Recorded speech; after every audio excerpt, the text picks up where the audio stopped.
انه الفوز كان تستاهلوا مولودية العلمة. نقطة تكفينا على اساس انه لعبنا في ملعب ما يسميوه الكوزينه، ما قليل من يدي منه نقطه. نظن اننا راضيين بالاداء تاع الفريق.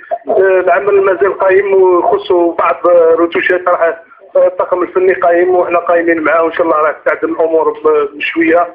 ونظن انه الفريق يتطور من مقابله الى طبعا من المقابله الفريق يؤدي اداء في المستوى. يعني مازال الاولاد اللي راهم عندنا مازالوا كامل تقريبا اعمارهم اقل من 23 سنه، اغلبيه وحم. نظن انهم في مقابلات كيما هذه راهم بداوا يعرفوا قيمتهم الحقيقيه وبداوا يقدموا احسن في الاداء.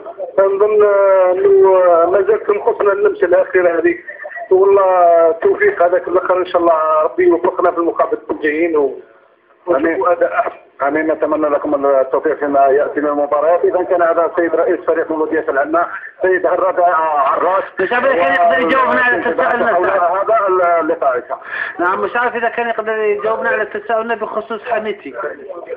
نعم رئيس، مانيش عارف اذا كان على علم باللاعب حميتي كم سجل من هدف 6 اهداف. يعني الرئيس يؤكد ان حميتي ب6 اهداف وليس ب15. نعم، اذا على لسان الرئيس تاكيد ياتي.